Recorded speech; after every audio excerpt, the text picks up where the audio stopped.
Hey everybody, this is Steve. I just wanted to record just a short video because I don't think you've seen me for a while. I haven't seen you for a while because it's online. And I wanted to let you know where we're at, especially since we're done with the first big project of the class, the coding and WordPress tutorial assignment. Um, it looks like just about I haven't yet to look at the essays that you've turned in, but it looks like everybody got the basic idea of it and managed to get through these exercises relatively easily. And I say relatively easily because even if you found it challenging to do this, I'm here to tell you that past versions of this class, it was more challenging. I guess what I'm saying is that one of the things that I'm trying to adjust to after having not taught this class for a few years is I really do think that students in this class now are more familiar with the concept of coding and working with things like WordPress and things like that than they were a few years ago, and even more so than when I first started doing this, 10, 15 years ago. I mean, in the old days, I would literally have students bursting into tears in class because it was just so frustrating for them. And now it sort of seems like the literacy of how to do this has really spread quite a bit. So, like I said, I'm looking forward to looking into these projects, reflection essays, and seeing what you have to think about it. Now we're moving into a part of the course that in some ways is uncharted territory for me. I haven't studied or taught before a lot of stuff about search engine optimization. That's all new, and I think it's all really important too because I'm trying to make the shift of this class to be less about design of a website and less about uh, uh, the architecture of a website or even the usability of a website and more about the content of a website, about the kinds of things that writers would actually produce. And a big part of that is search engine optimization. So we'll be reading about some of that stuff pretty soon. Of course, we're also finishing reading the last parts of the Handley book, which I think have been pretty useful. I mean, we'll get into some discussions about, um, her approach to writing as a marketing tool, and we're also getting it into some of the less than savory parts of social media, because so far we've talked about social media as a way of promoting and advertising and marketing in a relatively positive and fairly what's the word I'm looking for, unbiased, unpoliticized account, if you will. Just this is just the way social media works.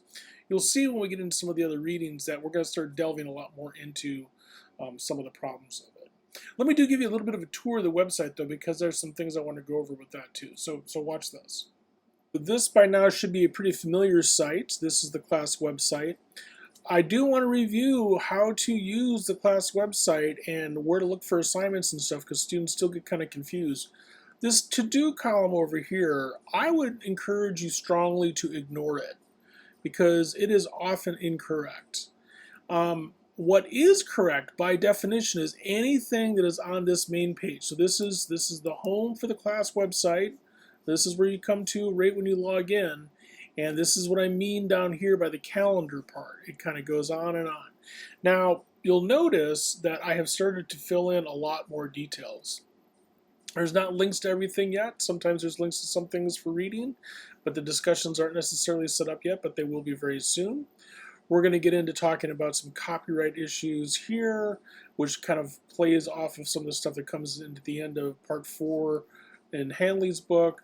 Then we'll wrap up her book at the end of next week, October 6th or so. And then we're getting this reading here is about will help you frame your social media analysis because that's kind of what this chapter is about. And then we start getting into both site engine optimization stuff and also some social media stuff. This is actually an older essay, older video, and Clay Shirky is quite a bit more optimistic of the way social media may go 10 years ago or so. But the point is that we start doing a shift here for the last part of the class between both working on the social media assignment and working on the writing for the web assignment, and we go back and forth with both updates for the website progress, website assignment, and also with discussions about social media. So it kind of goes along like that. You can see that there's still some holes, and some of these things may change in terms of the dates. But what's important to keep in mind is that, again, we're working on both readings having to do with social media and having to do with web development pretty much to the end of the term. Now, the second progress report is due on November 8th for the website. And what that means is that you need to have not a completely done website, but a mostly done website, because we will begin in-class usability testing here. Now, the in-class usability testing will involve just us working with each other, but before you turn this project in, which is due down here, so probably this is a good activity to do over Thanksgiving break, you will do some usability testing with your website with people in your life, and get some feedback about them, so that's something that you can write about in the analysis essay.